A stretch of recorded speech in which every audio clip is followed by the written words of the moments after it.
긴급 속보입니다. 8월 11일 남중국해 스카버러 암초 인근에서 중국 해군 구축함과 해안경비대 선박이 충돌했습니다.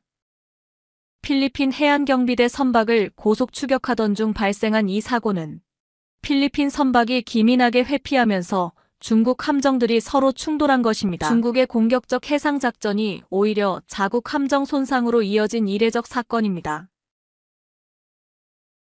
여러분은 미국 국방부 최고 분석관이 단 한 줄의 데이터로 모든 확신을 잃어버릴 수 있다는 사실을 믿으실 수 있나요? 2025년 3월 펜타곤에서 30년간 해양 안보를 분석해온 앤더슨 박사가 컴퓨터 화면을 멍하니 바라보고 있었습니다. 남중국해 위성 데이터를 분석하던 중 예상치 못한 패턴을 발견한 것이죠. 베트남과 인도네시아 해군의 대응이 너무나 정교했습니다. 마치 누군가가 미리 모든 것을 알고 있는 것처럼 말입니다. 이건 우리 시스템이 아니야. 그가 마지막으로 확인한 코드명은 단 2글자였습니다. CI. 대체 누가 강대국들 사이에서 조용히 판을 바꾸고 있었을까요? 그리고 왜 아무도 이를 눈치채지 못했던 걸까요?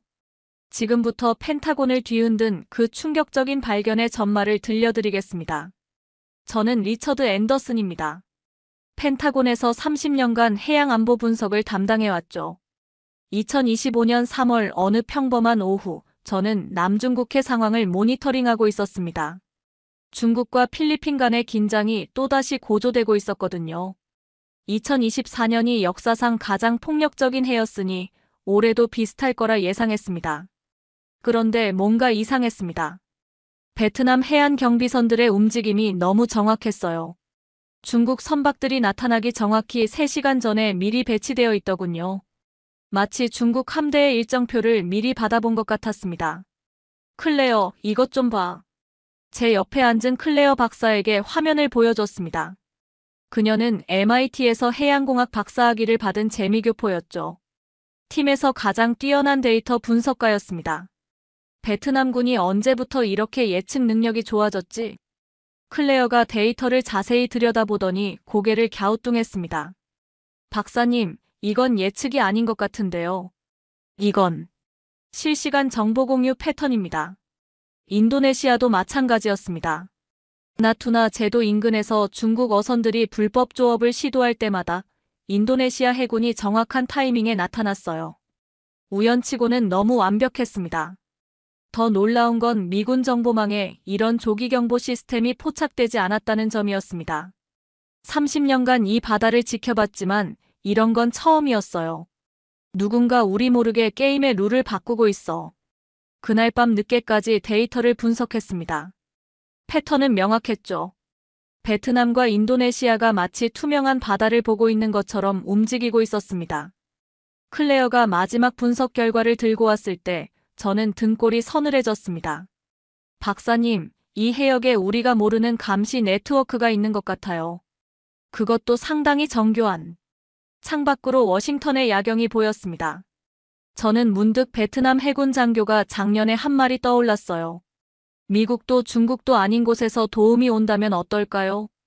그때는 그냥 넘어갔는데 이제 와서 생각해보니 의미심장한 말이었습니다. 우리가 놓친 조력자가 있다. 그 순간 저는 확신했습니다. 남중국해에는 분명히 제3의 플레이어가 존재한다는 것을. 그리고 그들은 우리보다 훨씬 앞서가고 있었습니다. 다음 날 아침 일찍 사무실에 나왔습니다.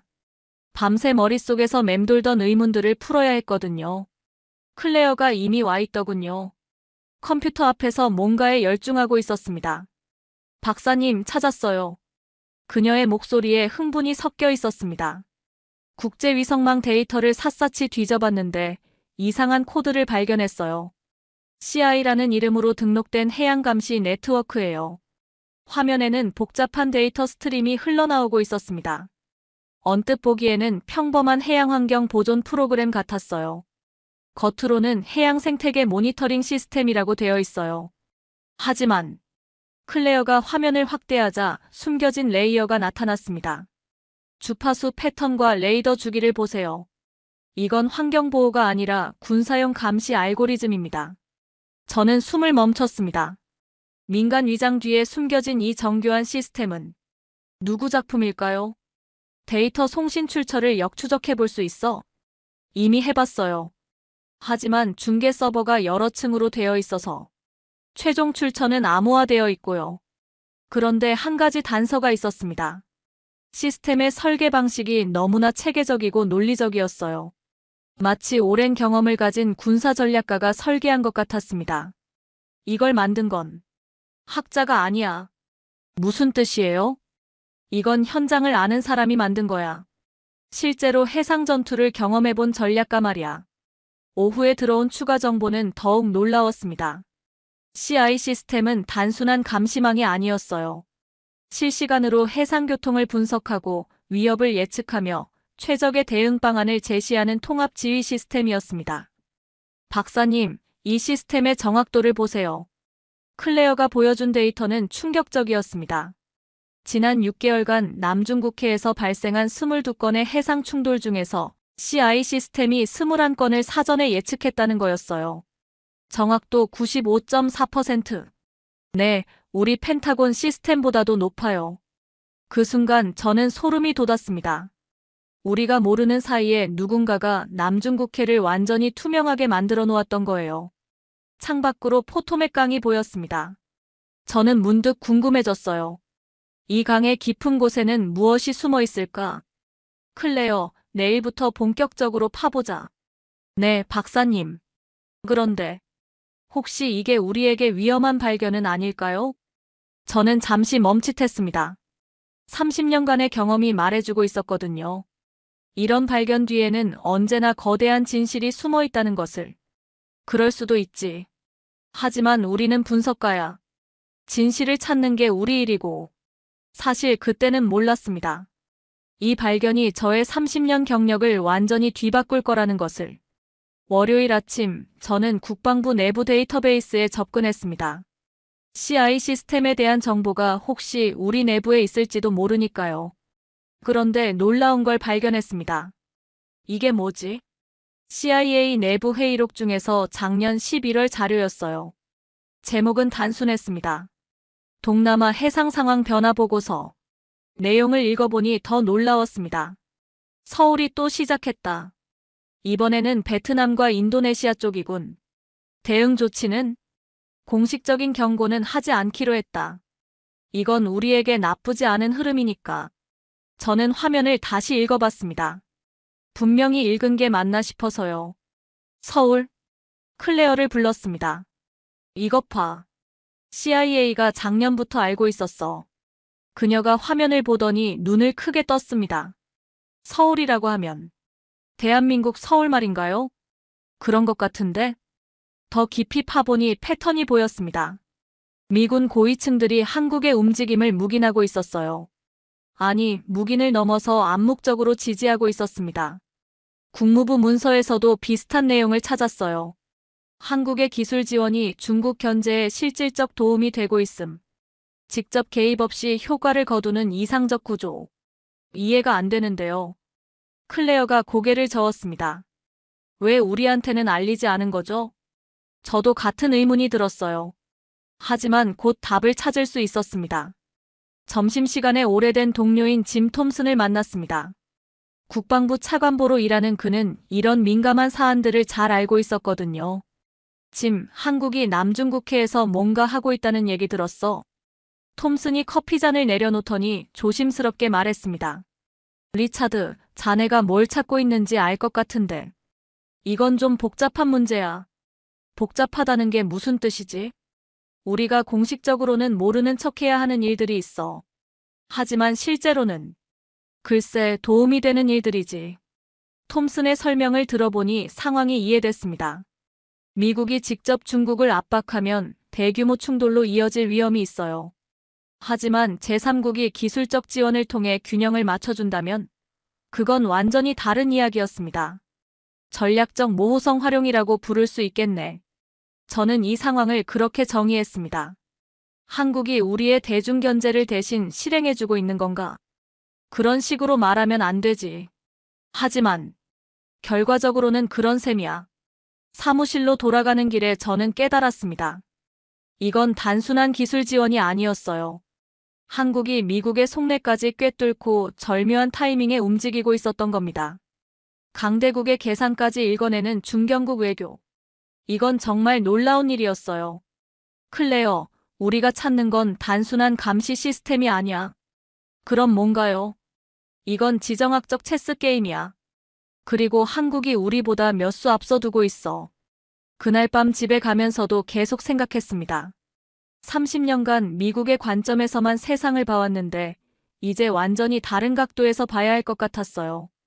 다음 주에 들어온 현장 보고서들은 더욱 구체적이었습니다. 인도네시아 나투나 해역에서 벌어진 일이었어요. 중국 어선 12척이 불법 조업을 시도했는데 인도네시아 해안 경비선이 정확히 2시간 먼저 현장에 도착해서 대기하고 있었던 거예요. 현장 지휘관의 보고서를 읽어보니 흥미로운 부분이 있었습니다. 새로운 장비의 성능이 놀랍습니다. 수중 음파 탐지로 중국 잠수함을 40km 밖에서 포착했어요. 40km? 기존 인도네시아 장비로는 불가능한 거리였습니다. 베트남 쪽 상황도 비슷했어요. 하노이에서 온 보고서에 따르면 베트남 해군이 중국 함정들의 움직임을 실시간으로 추적하고 있었습니다. 마치 중국 함대에 GPS를 붙여놓은 것처럼요. 클레어, 이 데이터들을 보면 뭐가 보여? 무기가 아니라 정보예요. 정확한 정보를 바탕으로 한 완벽한 위치 선점이요. 맞았습니다. 한국이 제공한 건 총이나 미사일이 아니었어요. 훨씬 더 강력한 무기였습니다. 정보였죠. 실제 충돌 없이도 전장을 장악할 수 있는 방법. 누구도 죽이지 않으면서 상대방을 압박할 수 있는 기술.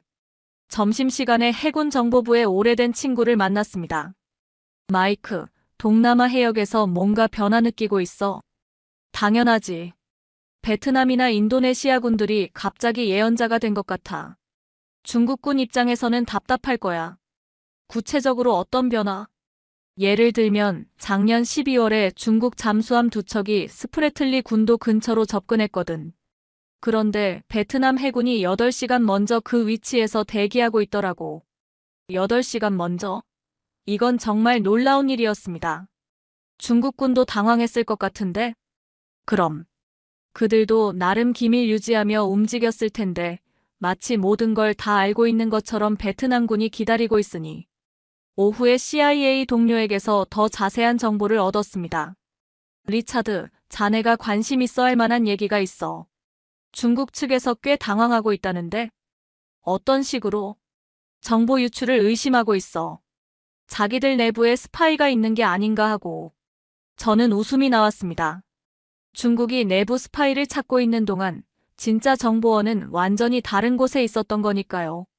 그날 저녁 클레어와 함께 데이터를 정리하면서 깨달았습니다. 이건 무기보다 무서운 감시망이야. 어떤 의미에서요? 총을 쏘면 전쟁이 시작되지만 이건 전쟁 없이 상대방을 무력화시켜. 중국군이 어디로 가든 이미 기다리고 있으니 심리적 압박이 엄청날 거야. 실제로 그 효과는 나타나고 있었습니다. 중국의 남중국해 진출 빈도가 눈에 띄게 줄어들고 있었거든요. 한국이 선택한 전략이 정말 영리해. 저는 감탄했습니다. 실질적 무력 충돌 없이 전장을 선점하는 방법. 누구도 죽지 않지만 게임의 주도권을 완전히 바꿔놓는 기술. 창밖 워싱턴 DC의 불빛들을 보면서 생각했습니다. 우리는 지금 역사의 전환점을 목격하고 있는 게 아닐까? 다음 날 아침, 저는 더 깊은 진실을 파헤치기로 했습니다. CI 시스템을 설계한 사람이 누구인지 알아내야 했거든요. 국방부 기밀 아카이브를 뒤지기 시작했습니다. 2020년부터 2024년까지의 한국 관련 기술 협력 문서들을 샅샅이 찾아봤어요. 그리고 2022년 10월 흥미로운 문서를 발견했습니다. 한 베트남 해양기술 협력 세미나 참석자 명단. 그 중에서 한 이름이 눈에 띄었어요. 김대호 박사. 전 한국 해군 대령 출신으로 현재는 민간해양기술연구소장이라고 되어 있었습니다. 더 파보니 놀라운 이력이 나왔습니다. 이 사람은 1990년대부터 한국 해군의 해상감시 체계 구축을 담당했던 핵심 인물이었어요. 2010년에 전역한 후 민간기술연구소를 설립했고 최근 몇 년간 동남아시아 각국과 기술 교류를 활발히 해왔다는 거였습니다. 클레어, 이 사람을 좀 봐. 그녀가 화면을 보더니 휘파람을 불었습니다. 와, 이 사람 이력이 정말 화려하네요. 해군 정보전 전문가의 해양공학 박사까지. 더 중요한 건 그의 최근 행적이었어요. 2023년부터 베트남 하노이와 인도네시아 자카르타를 수차례 방문했고 현지에서 해양안전 기술 세미나를 개최했다는 기록이 있었습니다. 이론이 아니라 실전 경험을 바탕으로 한 시스템이구나. 한국 언론 보도도 찾았습니다. 작년 5월 한국경제신문 기사였어요. 김대호 박사 동남아 해양안전 기술 전수. 평화로운 바다 만들기 프로젝트 추진. 기사 내용은 순수해 보였어요. 하지만 저는 이제 그 이면을 알고 있었습니다. 오후에 한국 관련 전문가인 스탠포드 대학의 박진수 교수와 화상통화를 했습니다. 교수님, 김대호라는 분을 아시나요? 물론이죠. 한국 해군의 전설적인 인물이에요. 특히 해상정보전 분야에서는 타의 추종을 불허하는 실력자였죠. 어떤 면에서 그렇게 유명한가요? 이분이 1990년대에 개발한 해상감시 시스템이 한국 해군의 기본 골격이 되었어요. 특히 서해와 동해에서 북한 잠수함을 탐지하는 네트워크를 구축한 주역이죠. 저는 소름이 돋았습니다.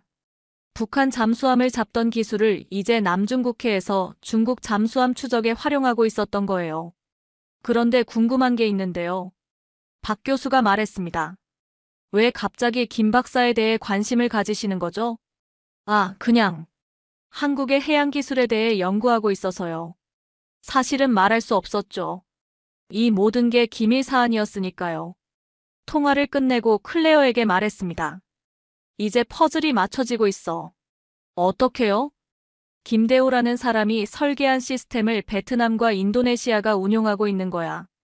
그런데 한국 정부는 민간 기술 교류라고 포장했고, 그럼 한국 정부도 공식적으로는 모르는 척하는 건가요? 정확해. 이 정도면 완벽한 사일런트 오퍼레이션이지. 그날 밤 집으로 가면서 생각했습니다. 이건 정말 기가 막힌 전략이었어요. 정부 차원의 공식 지원은 아니지만 핵심 인물이 민간 자격으로 움직이면서 실질적 효과를 거두고 있었던 거예요. 누가 했는지는 모두 아는데 아무도 증명할 수 없다는 완벽한 회색지대 전략. 이게 바로 한국식 정보전의 미학이었습니다. 주말이 지나고 월요일 아침 저는 충격적인 소식을 들었습니다. 국무부에서 공식 성명을 발표했거든요. 한국은 남중국해 분쟁에서 중립을 유지해야 하며 일방적인 기술 지원은 지역 안정에 도움이 되지 않는다. 표면적으로는 한국을 견제하는 발언이었습니다. 하지만 저는 이제 이런 발언의 이면을 알고 있었어요. 짐 톰슨과의 대화에서 힌트를 얻었거든요. 점심시간에 톰슨을 다시 만났습니다. 짐, 국무부 성명 봤어. 그런데 정말 한국을 견제하려는 거야? 톰슨이 의미심장하게 웃었습니다. 리차드, 외교라는 게 그렇게 단순하지 않아. 공개적으로 하는 말과 실제로 하는 행동은 다를 수 있거든. 무슨 뜻이지? 우리 해군도 CI 데이터를 일부 활용하고 있어. 저는 깜짝 놀랐습니다. 정말이야? 칠함대 정보부에서 남중국해 작전 계획 수립할 때 참고하고 있다고 하더라. 정확도가 워낙 높아서. 이건 정말 모순적인 상황이었어요. 공식적으로는 한국을 견제한다고 하면서 뒤로는 한국이 제공하는 정보를 쓰고 있었던 거예요. 오후에 클레어와 함께 미군 내부 데이터를 분석해봤습니다. 박사님, 정말 이상해요. 칠함대 작전실에서 CI 시스템 접속 기록이 있어요. 언제부터? 작년 9월부터요. 거의 매일 접속하고 있어요. 더 파보니 놀라운 사실을 발견했습니다. 미 태평양함대 사령부에서도 CI 데이터를 정기적으로 다운로드하고 있었어요. 이건 완전히 이중적인 태도네. 그때 제 이메일로 메시지가 하나 왔습니다. 펜타곤 고위층에서 보낸 내부 회람이었어요. 남중국해 상황 분석 시 다양한 정보원 활용 권장. 단, 정보 출처는 공개하지 말 것. 저는 웃음이 나왔습니다. 이렇게 노골적일 수가 있나 싶어서요. 클레어, 이게 바로 양면 전략이야. 어떤 의미에서요? 공식적으로는 견제하지만 실제로는 활용한다. 한국의 전략을 비난하면서도 그 혜택은 누리고 있는 거지. 저녁에 해군대학 시절 동기인 빌 러셀과 전화통화를 했습니다. 그는 현재 태평양함대 정보참모로 일하고 있었거든요. 빌 남중국해에서 뭔가 정보 품질이 좋아졌다는 얘기 들었는데, 맞아. 요즘 중국군 움직임을 실시간으로 추적할 수 있어. 예전과는 완전히 차원이 다르지. 정보 출처가 어디야? 잠시 침묵이 흘렀습니다. 리차드, 자네도 알다시피 그런 건 말할 수 없어. 하지만 동맹국들의 기여가 크다고는 말할 수 있겠네. 동맹국들의 기여. 결국 한국을 가리키는 말이었죠. 그날 밤 집에서 상황을 정리해봤습니다. 미국의 입장은 이런 거였어요. 중국을 견제하고 싶지만 직접적인 군사 충돌은 피하고 싶다. 그런데 한국이 기술적 지원을 통해 이 딜레마를 해결해주고 있다. 공식적으로는 모른 척하지만 실제로는 그 혜택을 누리고 있는 거죠. 이건 정말 기가 막힌 구조야. 미국조차 한국의 설계에 올라타고 있는 모순적 상황. 한국의 전략이 불가침지대가 되어버린 거예요. 다음 날 아침 클레어에게 말했습니다. 우리가 목격하고 있는 건 새로운 형태의 동맹관계야. 어떤 의미에서요? 공식적인 군사동맹은 아니지만 실질적으로는 더 깊은 협력이 이루어지고 있어. 한국이 미국이 할 수 없는 일을 대신해주고 미국은 그걸 묵인하면서 혜택을 누리고 있지. 그럼 한국 입장에서는 어떤 이익이 있는 거죠? 지역 영향력 확대와 기술력 과시, 또 그에 따른 안정적인 수출 증대. 그리고 무엇보다 미국의 묵인을 받은 상태에서 자유롭게 움직일 수 있다는 점이지. 창밖으로 보이는 포토맥 강을 바라보며 생각했습니다. 물 위로는 평화로운 모습이지만 물 밑에서는 복잡한 흐름들이 얽혀있는 것처럼 국제정치도 겉과 속이 다른 거구나. 3월 마지막 주 남중국해에서 큰 사건이 터졌습니다. 중국 해군이 스프래틀리 군도 근처에서 대규모 해상훈련을 실시한다고 발표했어요. 구축함 4척과 잠수함 2척이 투입되는 규모였습니다. 이에 대해 베트남과 필리핀이 강하게 반발했죠. 특히 베트남은 자국 해군을 긴급 출동시켰어요. 이번엔 정말 충돌이 일어날 수도 있겠는데? 클레어가 걱정스럽게 말했습니다. 저도 같은 생각이었어요. 이런 대치 상황에서는 작은 실수 하나가 큰 분쟁으로 이어질 수 있거든요. 그런데 놀라운 일이 벌어졌습니다. 중국 함대가 훈련 해역에 도착하기 6시간 전에 베트남 해군이 이미 그 주변 해역에 배치되어 있었어요. 마치 중국의 훈련 계획을 미리 알고 있었던 것처럼 말입니다. 더 놀라운 건 인도네시아의 대응이었어요. 나투나 해역에서 중국 해안 경비함들이 어선들과 함께 접근해 왔는데 인도네시아 해군이 정확한 차단 위치에서 대기하고 있었거든요. 이건 우연이 아니야. 저는 확신했습니다. 오전 10시쯤 긴급 상황실에서 실시간 상황을 모니터링했어요. 중국 함대와 베트남 함대가 불과 5km 거리에서 대치하고 있었습니다. 바로 그때였어요. 베트남 함대에서 중국 잠수함의 정확한 위치를 실시간으로 추적하고 있다는 보고가 들어왔습니다. 수중에 숨어있던 중국 잠수함 2척의 위치를 정확히 파악하고 있었던 거예요. 어떻게 그렇게 정확하게 알 수 있지? 상황실의 다른 분석관이 의아해했습니다. 저는 답을 알고 있었어요. CI 시스템의 수중 음파 탐지 네트워크였죠. 오후 2시경 더욱 극적인 상황이 벌어졌습니다. 중국 해안 경비함이 베트남 어선에 접근해 위협적인 행동을 보였는데 그 순간 베트남 해군 함정이 정확히 중간 지점에 나타났어요. 마치 모든 상황을 예측하고 최적의 위치에서 대기하고 있었던 것 같았습니다. 결국 중국 함대는 계획했던 훈련을 중단하고 철수했어요. 베트남의 대응이 너무나 완벽했거든요. 이게 바로 실전에서 입증된 거야. 저는 클레어에게 말했습니다. CI 시스템이 실제 위기 상황에서 인명피해를 방지한 거네요. 맞았습니다. 만약 베트남이 중국 함대의 움직임을 예측하지 못했다면 우발적 충돌이 일어날 수 있었어요. 하지만 완벽한 정보 덕분에 사전에 적절한 대응 위치를 잡을 수 있었던 거죠. 저녁에 해군 정보부에서 온 보고서를 읽어보니 더욱 놀라웠습니다. 베트남 해군의 대응이 교과서적이었습니다. 마치 상대방의 다음 수를 미리 알고 있는 것 같았어요. 중국 측도 당황한 기색이 역력했습니다. 자신들의 기밀 작전이 모두 노출된 것 같은 반응을 보였거든요. 그날 밤 집에 가면서 생각했습니다. 이건 단순한 기술의 승리가 아니었어요. 전쟁을 막은 기술 외교의 승리였습니다. 총을 쏘지 않고도 상대방을 압도할 수 있다는 걸 보여준 거예요. 정보의 우위로 평화를 지켜낸 완벽한 사례였죠. 한국이 설계한 시스템이 실제로 전쟁을 막았어. 30년간 해양 안보를 담당해오면서 이런 완벽한 위기 관리는 처음 봤어요.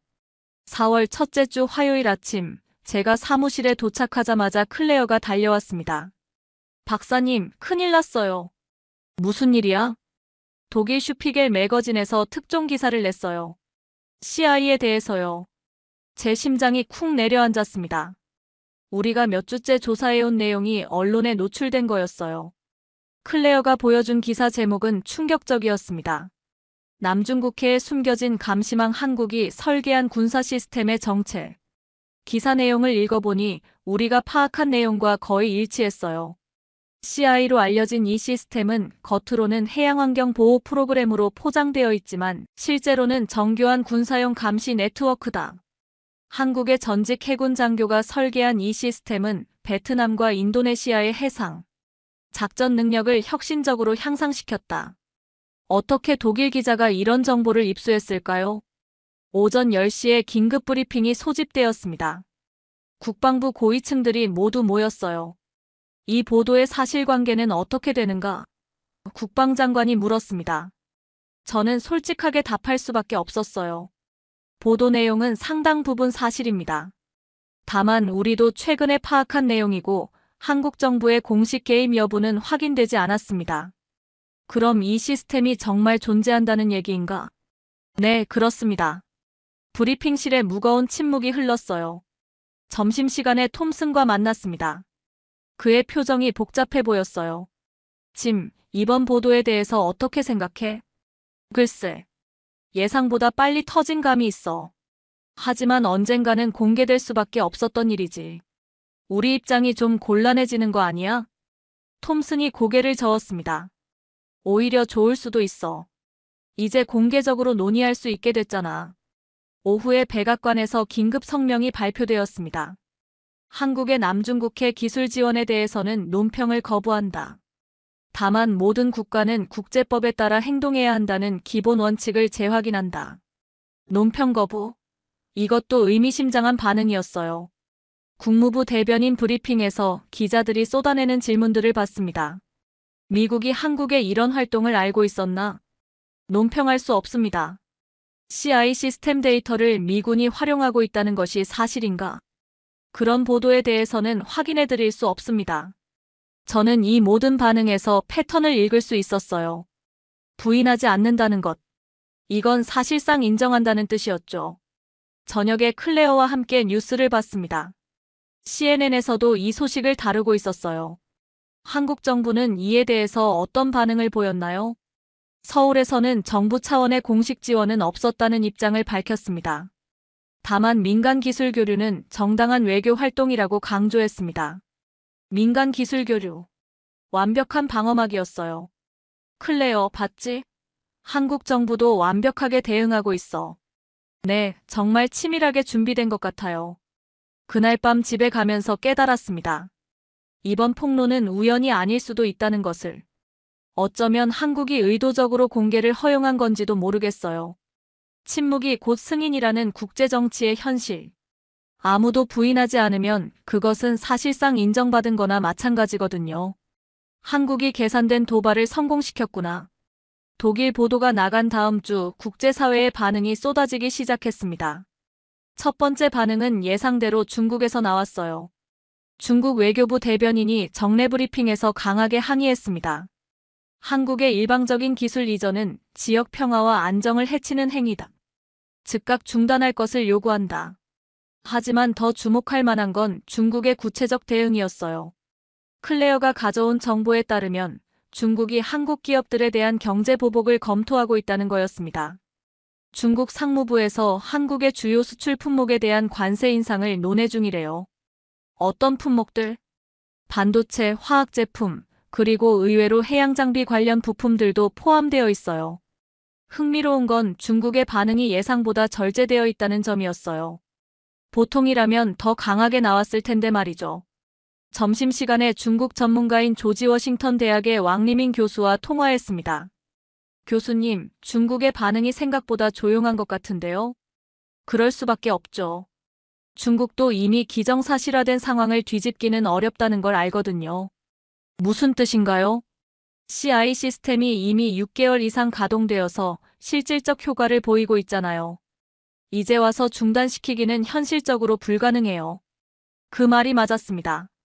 이미 베트남과 인도네시아 해군이 이 시스템에 의존하고 있는 상황에서 갑자기 중단할 수는 없었거든요. 오후에 더 흥미로운 소식이 들어왔습니다. 한국 정부의 공식 입장이 발표된 거예요. 우리나라는 일관되게 남중국해 분쟁의 평화적 해결을 지지해왔다. 해양안전기술의 공유는 정당한 국제협력이며 이는 지역 평화에 기여하는 일이다. 기술 수출은 정당한 외교 활동이다. 단호하면서도 방어적이지 않은 톤이었어요. 더 놀라운 건 베트남과 인도네시아의 반응이었습니다. 베트남 국방부가 공식 성명을 발표했어요. 베트남은 모든 국가와의 해양안전 협력을 환영한다. 특히 평화적 목적의 기술 협력은 지역 안정에 도움이 된다. 인도네시아도 비슷한 입장을 밝혔습니다. 인도네시아는 해양 주권 보호를 위한 모든 합법적 수단을 활용할 것이다. 우방국과의 기술 협력은 이런 노력의 일환이다. 두 나라 모두 한국 기술 지속 도입 의사를 분명히 한 거예요. 저는 이 상황이 정말 흥미로웠습니다. 클레어, 봤어? 압박에도 흔들리지 않고 있어. 정말 대단해요. 중국의 위협에도 불구하고 자신들의 입장을 고수하고 있네요. 그날 저녁 뉴스에서 더욱 놀라운 장면을 봤습니다. 베트남 총리가 국회 연설에서 이렇게 말한 거예요. 우리에게 무기를 준 것이 아니라 지도를 주었다. 바다를 볼 수 있는 눈을 주었다. 정말 시적인 표현이었어요. 그리고 정확한 표현이기도 했죠. 한국이 제공한 건 총이나 미사일이 아니라 정보였으니까요. 상황을 파악할 수 있는 능력 말입니다. 그날 밤 집에서 생각해봤습니다. 한국의 전략이 정말 영리했다는 걸 다시 한번 깨달았어요. 기술과 외교를 분리시켜서 정치적 압박을 기술적 영역으로 끌어들이지 않은 거죠. 우리는 기술을 수출했을 뿐이라는 명분을 끝까지 유지하고 있었습니다. 그리고 가장 중요한 건 실제로 효과를 보고 있다는 점이었어요. 남중국해의 긴장이 실제로 줄어들고 있었거든요. 다음 주 화요일 펜타곤에서 대규모 브리핑이 있었습니다. 국방장관이 직접 주재하는 고위급 회의였어요. 주제는 당연히 CI 시스템과 한국 문제였죠. 현재 상황에 대한 정확한 평가가 필요하다. 장관이 말했습니다. 저는 지난 한 달간 조사한 내용을 종합해서 보고했어요. CI 시스템은 실제로 남중국해 상황 안정에 기여하고 있습니다. 중국의 일방적 행동이 현저히 줄어들었고 우발적 충돌 위험도 감소했습니다. 그럼 우리에게 도움이 되고 있다는 얘기인가? 객관적으로는 그렇습니다. 회의실에서 여러 의견이 나왔어요. 한국의 독단적 행동을 용인할 수는 없다. 하지만 결과적으로 우리 이익에 부합하는데 중국과의 관계 악화를 우려해야 한다. 1시간 넘게 토론이 이어졌습니다. 결국 나온 결론은 예측할 수 있는 것이었어요. 한국의 활동에 대해서는 공식적으로 중립적 입장을 유지한다. 다만 우리 국익에 도움이 되는 정보는 계속 활용한다. 공식적 중립, 비공식적 활용. 완벽한 이중 전략이었죠. 오후에 클레어가 흥미로운 데이터를 가져왔습니다. 박사님, 미군 내부 시스템에서 CI 데이터 접속 빈도가 오히려 늘어났어요. 정말? 네, 독일 보도 이후에 더 많은 부서에서 접속하고 있어요. 공개되면서 오히려 활용도가 높아진 것 같아요. 이건 정말 아이러니한 상황이었습니다. 공식적으로는 거리를 두면서 실무적으로는 더 적극적으로 활용하고 있었던 거예요. 저녁에 해군대학 동기들과의 모임이 있었습니다. 태평양 함대에서 일하는 빌이 솔직하게 말하더군요. 리차드, 솔직히 말하면 CI 덕분에 우리 일이 훨씬 편해졌어. 중국군 동향을 실시간으로 파악할 수 있으니까. 공개적으로 말할 수 있는 얘기는 아니지만 현장에서는 모두가 고마워하고 있어. 또 다른 동기인 마크도 비슷한 얘기를 했어요. 한국이 우리가 할 수 없는 일을 대신해주고 있는 셈이야. 우리가 직접 나서면 중국과 정면 충돌할 수도 있는데 한국이 기술 지원 형태로 해결해 주니까 집에 가는 길에 생각했습니다. 이 상황의 핵심은 구조의 문제라는 클레어의 말이 맞았어요. 미국이 도덕적으로 옳고 그름을 판단할 문제가 아니라 현실적 이익을 기준으로 움직일 수밖에 없는 구조였던 거죠. 한국의 전략이 미국의 이런 구조적 딜레마를 정확히 파악하고 활용한 거였어요. 미국조차 한국의 설계에 올라타게 만든 거구나. 다음 날 아침 클레어에게 말했습니다. 이제 상황이 정리된 것 같아. 어떤 의미에서요? 한국이 작은 국가가 거대한 설계를 주도할 수 있다는 걸 보여준 거야. 군사력이 아니라 전략적 사고로 말이지. 그럼 이제 한국이 주도권을 잡은 건가요? 적어도 이 문제에서는 그래. 모든 관련국이 한국의 룰에 따라 움직이고 있으니까. 창밖으로 워싱턴의 봄 풍경이 보였습니다. 벚꽃이 막 피기 시작하고 있었어요. 새로운 계절의 시작처럼 국제 정치에도 새로운 패러다임이 시작되고 있는 것 같았습니다. 5월 첫째 주 정말 놀라운 소식이 들어왔습니다. 나토에서 CI 시스템에 대한 공식 평가 보고서를 발표한 거예요. 제목부터 인상적이었습니다. 21세기 지정학적 억제 프레임워크 기술을 통한 평화 유지. 보고서 내용은 더욱 놀라웠어요. CI 시스템은 전통적 군사 억제와는 완전히 다른 새로운 형태의 안보 모델을 제시하고 있다. 무력을 사용하지 않고도 지역 안정을 달성할 수 있음을 실증한 혁신적 사례다. 나토까지 한국의 전략을 공식 인정한 거였습니다. 클레어가 더 자세한 분석 자료를 가져왔어요. 박사님, 나토 보고서에서 CI를 지정학적 억제 프레임워크라고 명명했어요. 프레임워크라는 표현이 흥미롭네. 네, 단순한 기술이 아니라 새로운 안보 패러다임으로 본다는 뜻인 것 같아요. 더 놀라운 소식은 오후에 들어왔습니다. 미국 정부에서 조용히 한국과 비공식 기술 교류 채널을 열었다는 거예요. 국무부 고위 관계자가 서울을 방문해서 한국 외교부와 비공개 회담을 가졌다고 했습니다. 공식적으로는 여전히 중립이지만 비공식적으로는 협력을 모색하고 있는 거네. 저는 상황을 정리했어요. 그런데 중국의 반응이 더욱 흥미로웠습니다. 중국 외교부에서 공식 성명을 발표했거든요. 한국은 더 이상 남중국해 문제에서 중립국이 아니다. 영내 균형을 깨트리는 행위에 대해서는 상응하는 조치를 취할 것이다. 이 성명의 의미는 명확했어요. 중국이 한국을 공식적으로 상대방으로 규정한 거였죠. 하지만 한국의 대응은 더욱 놀라웠습니다. 한국 외교부 대변인이 정례 브리핑에서 이렇게 답했거든요. 우리는 기술로 협력합니다. 그것이 우리의 방식입니다. 단순하지만 강력한 메시지였어요. 저녁에 국제정치학 교수인 친구 데이비드와 저녁을 먹으면서 이야기했습니다. 데이비드, 이 상황을 어떻게 봐? 정말 흥미로운 케이스야. 한국이 새로운 형태의 세력 균형을 만들어내고 있어. 어떤 의미에서? 전통적으로는 군사력으로 균형을 맞췄는데 이제는 정보력과 기술력으로 균형을 맞추고 있거든. 그것도 한국이 중심이 되어서. 데이비드의 분석이 정확했어요. 한국이 국제 룰을 바꾸고 있는 거야. 저는 깨달았습니다. 맞아. 작은 국가도 전략적 사고로 큰 흐름을 만들 수 있다는 걸 보여주고 있어. 그날 밤 집에서 지난 2달을 정리해봤습니다. 처음에는 단순한 해상 감시 시스템인 줄 알았는데 이제 보니 완전히 다른 차원의 이야기였어요. 한국이 지정학의 축을 바꾸고 있었던 거죠. 서울을 중심으로 한 새로운 협력 네트워크가 형성되고 있었습니다. 서울, 하노이, 자카르타를 잇는 새로운 삼각축.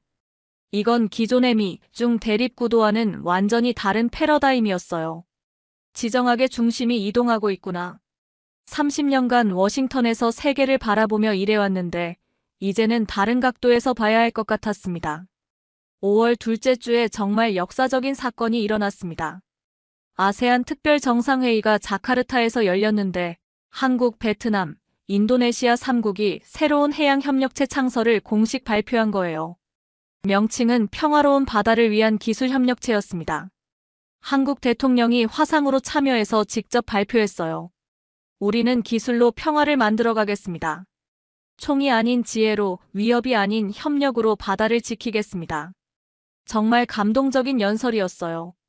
더 놀라운 건 다른 아세안 국가들의 반응이었습니다. 말레이시아와 태국이 참관국 지위로 참여하겠다고 발표했거든요. 싱가포르도 기술 협력 의사를 밝혔고요. 클레어, 이거 봐. 완전히 새로운 지역 질서가 만들어지고 있어. 정말 대단해요. 한국이 동남아시아 협력의 중심에 서게 된 거네요. 오후에 더욱 흥미로운 소식이 들어왔습니다. 일본이 이 협력체에 관심을 표명했다는 거예요. 일본 외무성에서 건설적 참여 방안을 검토하고 있다고 발표했습니다. 호주도 비슷한 입장을 밝혔어요. 영내 평화와 안정에 기여하는 모든 이니셔티브를 환영한다고 했습니다. 이제 정말 판이 완전히 바뀌는구나. 저는 감탄했습니다. 그날 저녁 펜타곤 고위층 브리핑에 참석했어요. 국방장관이 직접 질문했습니다. 앤더슨 박사, 이 새로운 협력체가 우리에게 미칠 영향을 어떻게 평가하나? 저는 신중하게 답했어요. 단기적으로는 우리 영향력이 상대적으로 줄어들 수 있습니다. 하지만 장기적으로는 중국 견제에 도움이 될 것으로 봅니다. 구체적으로 설명해보라. 한국 중심의 협력체가 중국의 일방적 확장을 효과적으로 억제하고 있습니다. 결과적으로 우리 전략 목표와 일치합니다. 브리핑이 끝나고 톰슨과 대화를 나눴습니다. 짐, 이 상황을 어떻게 봐? 솔직히 말하면 놀랍기도 하고 부럽기도 해. 한국이 우리보다 훨씬 영리하게 움직이고 있어. 영리하다는 게 어떤 의미야? 우리는 항상 군사력으로 문제를 해결하려 했는데 한국은 기술과 외교를 조합해서 더 효과적인 결과를 만들어내고 있잖아. 그날 밤 집에서 30년간의 경험을 되돌아봤습니다. 저는 줄곧 미국이 세계 질서의 중심이라고 생각해왔어요. 모든 중요한 결정은 워싱턴에서 내려진다고 믿었죠. 하지만 지난 2달간 목격한 일들은 완전히 다른 현실을 보여줬습니다. 서울에서 시작된 작은 기술 협력이 지역 전체의 안보 구조를 바꿔놓았어요. 그것도 아무도 눈치채지 못하는 사이에 말입니다. 이건 중심의 이동이야. 단순히 세력 균형의 변화가 아니라 게임 룰 자체가 바뀐 거였어요. 미국과 중국이 군사력으로 대결하는 동안 한국은 기술과 지혜로 새로운 길을 만들어낸 거죠. 지정학의 축이 한반도를 지나가고 있구나. 정말 놀라운 깨달음이었습니다. 6월 첫째 주, 저는 중요한 결정을 내렸습니다. 직접 서울에 가서 CI 시스템의 실제 설계자를 만나보기로 한 거예요. 국방부에서 공식 승인을 받는 것은 복잡했지만 기술 동향 파악을 위한 연구 출장이라는 명목으로 허가를 받았습니다. 서울 도착 첫날, 저는 김대호 박사의 연구소를 방문했어요. 한강이 내려다 보이는 강남의 한 빌딩 20층에 위치한 조그만 연구소였습니다. 김 박사를 처음 만났을 때의 인상은 정말 강렬했어요. 60대 초반의 단정한 인상이었는데 눈빛에서 예리한 지성과 깊은 경험이 느껴졌습니다. 앤더슨 박사님, 멀리서 오시느라 고생하셨습니다. 김 박사님께서 설계하신 시스템에 대해 직접 듣고 싶어서 왔습니다. 김 박사가 미소를 지었어요. 시스템이라기보다는 철학에 가깝습니다. 철학이요? 네. 우리는 총을 쏘지 않습니다. 대신 누구도 보지 못하는 것을 봅니다. 그의 설명을 들으면서 저는 완전히 새로운 관점을 얻게 되었어요. 전쟁은 정보의 비대칭에서 시작됩니다. 한쪽이 상대를 예측할 수 없을 때 공격하죠. 하지만 서로의 움직임을 완전히 알 수 있다면 전쟁의 필요성이 사라지는군요. 정확합니다. CI는 바다를 투명하게 만드는 기술입니다. 누구도 숨을 수 없고 누구도 기습할 수 없어요. 김 박사가 보여준 실제 시스템은 정말 놀라웠습니다. 거대한 모니터에는 남중국해 전체가 실시간으로 표시되고 있었어요. 모든 선박의 위치, 속도, 진행 방향이 한눈에 들어왔습니다. 이 정도 정확도는 어떻게 가능한 건가요? 한국이 30년간 축적한 해상감시 기술의 결정체입니다. 북한 잠수함을 잡기 위해 개발한 기술을 평화를 위해 활용한 거죠. 그 순간 저는 깨달았습니다. 이건 단순한 기술 이전이 아니었어요.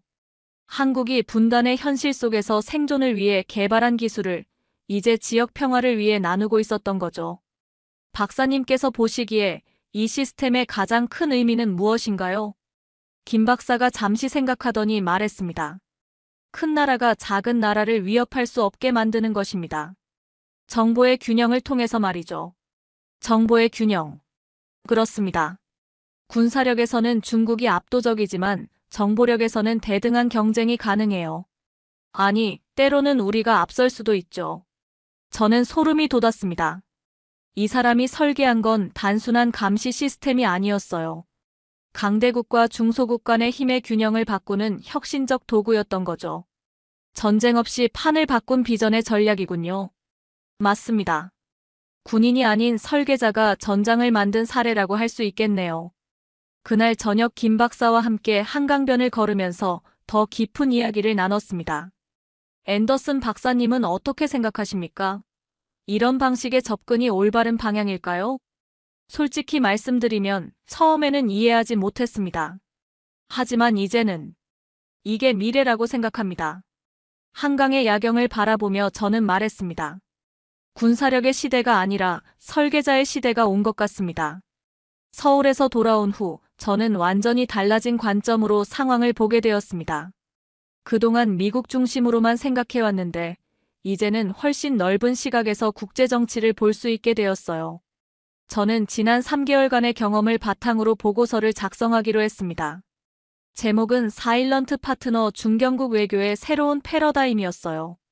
이 보고서에서 저는 한국의 전략을 체계적으로 분석했습니다. 한국은 전통적인 동맹 관계의 틀을 넘어서서 새로운 형태의 국제협력 모델을 제시하고 있다. 군사적 개입 없이도 지역 안정을 달성할 수 있음을 실증한 혁신적 사례다. 이는 21세기 국제정치의 새로운 가능성을 보여주는 중요한 변화다. 보고서를 완성한 후 저는 펜타곤 고위층에게 브리핑을 했어요. 결론적으로 한국은 말없이 세계를 움직였습니다. 회의실이 조용해졌어요. 국방장관이 질문했습니다. 그럼 우리는 어떻게 대응해야 하나? 저는 이 사례를 긍정적으로 받아들여야 한다고 생각합니다. 한국이 개척한 방식을 우리도 참고할 필요가 있습니다. 구체적으로 전략의 시대입니다. 주먹보다 필요한 건 설계도라는 것을 한국이 증명했습니다. 브리핑이 끝나고 몇 달 후 놀라운 일이 일어났습니다. 미국 의회에서 제가 작성한 보고서를 사례 연구로 공식 채택한 거예요. 하원 외교위원회에서 중견국 외교 전략 연구라는 제목으로 공청회까지 열렸습니다. 앤더슨 박사의 연구는 21세기 국제정치의 새로운 패러다임을 제시하고 있다. 특히 한국 사례는 작은 국가도 전략적 사고로 큰 변화를 만들 수 있음을 보여준다. 정말 뿌듯한 순간이었어요. 하지만 가장 의미 있는 반응은 한국에서 왔습니다. 김대호 박사에게서 이메일이 왔거든요. 앤더슨 박사님, 보고서 잘 읽었습니다. 우리의 작은 시도가 이렇게 큰 의미로 해석될 줄은 몰랐네요. 감사합니다. 저는 답장을 보냈어요. 박사님이야말로 새로운 길을 보여주셨습니다. 저는 그것을 기록했을 뿐입니다. 그해 연말, 더욱 놀라운 소식이 들어왔습니다. 스위스 제네바에서 열린 국제평화연구소 회의에서 CI 시스템이 평화기술 혁신상을 받았다는 거예요. 시상식에서 김대호 박사가 한 연설은 정말 감동적이었습니다. 우리는 증명했습니다. 기술이 전쟁을 위한 도구가 아니라 평화를 위한 도구가 될 수 있다는 것을. 작은 나라도 큰 꿈을 꿀 수 있고 그 꿈이 세상을 바꿀 수 있다는 것을. 그 연설을 보면서 저는 눈물이 날 뻔했어요. 30년간 군사 분석가로 일하면서 늘 갈등과 대립만 봐왔거든요. 하지만 한국의 사례는 완전히 다른 가능성을 보여줬습니다. 정말 대단한 사람들이야. 클레어와 함께 그 영상을 보면서 저는 말했습니다. 한국이 남긴 건 기술이 아니라 질서의 청사진이에요. 맞았습니다. CI 시스템 자체보다 더 중요한 건 그것이 보여준 새로운 접근 방식이었어요. 강대국의 시대가 아닌 설계자의 시대. 한국이 그 문을 연 거였죠. 그리고 무엇보다 감동적인 건 미국도 이제 이 사실을 공식적으로 인정하게 되었다는 점이었습니다. 미국도 인정한 한국의 지정학 전략 성공 사례. 이 한 문장이 모든 걸 말해주고 있었어요. 우리가 30년간 군사력으로만 해결하려 했던 문제를 한국은 지혜와 기술로 해결해냈던 거죠. 그날 밤 집에서 창밖을 바라보며 생각했습니다. 세상은 정말 빠르게 변하고 있구나. 그리고 그 변화를 주도하는 건 항상 예상치 못한 곳에서 나온다는 것을. 한국이라는 작은 나라에서 시작된 아이디어가 이제 전 세계의 표준이 되어가고 있었습니다. 1년이 지난 지금 저는 완전히 달라진 사람이 되었습니다. CI 시스템은 이제 아세안 표준 해양 감시 프로토콜로 채택되어 공식 운영되고 있어요. 말레이시아, 태국, 심지어 필리핀까지 이 시스템을 도입했습니다. 한국 기업들의 기술 수출도 급증했고요. 더 중요한 건 남중국해의 상황이 실제로 안정되었다는 점이에요. 지난 6개월간 중대한 해상 충돌은 한 건도 발생하지 않았습니다. 우발적 사고도 90% 이상 감소했어요. 정말 기적 같은 일이야. 저는 클레어에게 말했습니다. 오늘은 특별한 날입니다. 제가 펜타곤에서의 마지막 브리핑을 하는 날이거든요. 35년간의 공직 생활을 마무리하면서 후임자들에게 전하고 싶은 메시지가 있었어요. 여러분, 저는 이번 사례를 통해 중요한 교훈을 얻었습니다. 국제정치에는 정답이 없습니다. 하지만 더 나은 방향은 있습니다. 한국이 그것을 보여줬어요. 앞으로는 군사력만으로 문제를 해결하려 하지 말고 더 창의적인 접근을 시도해 보시기 바랍니다. 브리핑이 끝나고 톰슨이 개인적으로 얘기했습니다. 리차드, 자네 덕분에 우리도 많이 배웠어. 특히 한국을 보는 시각이 완전히 달라졌지. 그게 가장 뿌듯해. 우리가 놓치고 있던 부분을 발견할 수 있었으니까. 퇴직 후 저는 조지타운 대학교에서 21세기 국제정치와 기술 외교라는 강의를 맡게 되었어요. 첫 번째 강의에서 학생들에게 이렇게 말했습니다. 여러분이 기억해야 할 것은 이겁니다. 세상을 바꾸는 건 항상 큰 힘이 아닙니다. 작지만 지혜로운 아이디어가 세상을 바꿉니다. 한국이 보여준 것처럼요. 강의 후 한 학생이 질문했습니다. 교수님, 그럼 미래에는 어떤 나라가 세계를 이끌게 될까요? 저는 잠시 생각하고 답했습니다. 특정 나라가 이끄는 시대는 끝났을지도 모릅니다. 이제는 좋은 아이디어를 가진 나라, 현명한 전략을 구사하는 나라가 영향력을 발휘하는 시대가 올 것 같아요. 그리고 한국이 바로 그런 나라의 첫 번째 사례라고 생각합니다. 학생들이 고개를 끄덕였어요. 젊은 세대들은 이런 변화를 더 빨리 받아들이는 것 같았습니다. 그날 저녁 집에서 클레어에게서 온 이메일을 읽었어요. 그녀는 지금 한국에서 연수를 받고 있거든요. 박사님, 서울에서 정말 많은 걸 배우고 있어요. 한국 사람들의 생각하는 방식이 우리와 많이 다르더라고요. 더 멀리, 더 깊게 보려고 노력하는 것 같아요. 특히 김대호 박사님과의 대화가 인상 깊었어요. 우리는 당장의 승리가 아니라 100년 후의 평화를 생각한다고 하시더군요. 그 메일을 읽으면서 저는 미소를 지었습니다. 한국 사람들의 장기적 사고방식. 그것이 바로 CI 프로젝트 성공의 비결이었던 거죠. 창밖으로 워싱턴의 저녁 풍경이 보였어요. 포토맥 강이 고요히 흐르고 있었습니다. 30년 전 이 도시에 왔을 때는 미국이 세계의 중심이라고 믿었어요. 모든 중요한 일들이 여기서 결정된다고 생각했죠. 하지만 이제는 알겠어요. 세상은 훨씬 더 복잡하고 더 흥미로운 곳이라는 것을. 서울에서 시작된 작은 아이디어가 전 세계를 바꿨듯이 어디서든 새로운 변화가 시작될 수 있다는 것을. 지난 1년을 돌이켜보니 정말 놀라운 여정이었어요.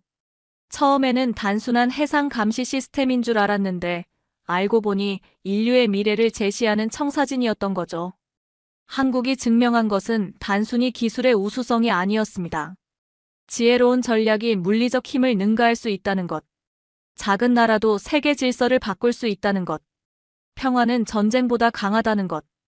이 모든 진리를 하나의 프로젝트로 보여준 거예요. 이건 끝이 아니야. 저는 혼자 중얼거렸습니다. 이제 세계는 말없는 설계자의 시대에 접어들었어. 한국이 보여준 건 하나의 사례일 뿐이에요. 앞으로 더 많은 나라들이, 더 많은 사람들이 비슷한 방식으로 세상을 바꿔나갈 거예요. 군사력이 아닌 지혜로, 위협이 아닌 협력으로, 대립이 아닌 상생으로. 그것이 바로 한국이 세계에 남긴 가장 소중한 유산이라고 생각합니다.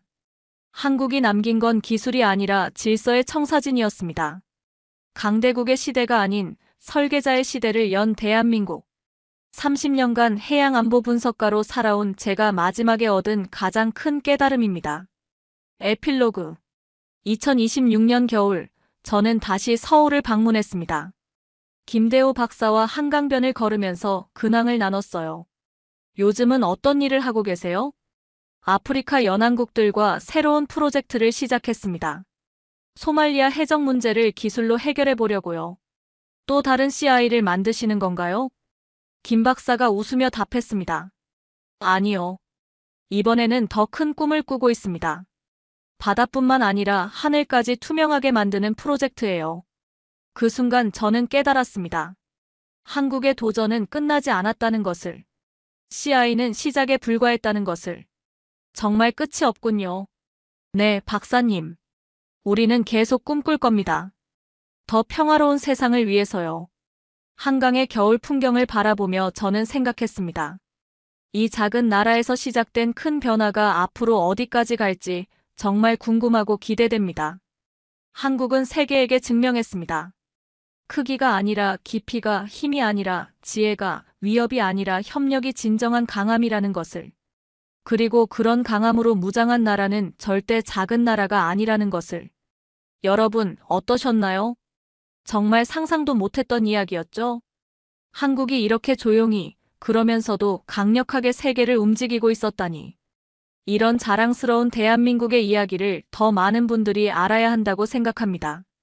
혹시 지금 이 영상이 재밌다고 생각하신다면 좋아요와 구독 버튼으로 응원해주시고 댓글로 어떤 부분이 가장 인상 깊었는지 알려주세요. 여러분의 댓글 하나하나가 저에게는 큰 힘이 됩니다.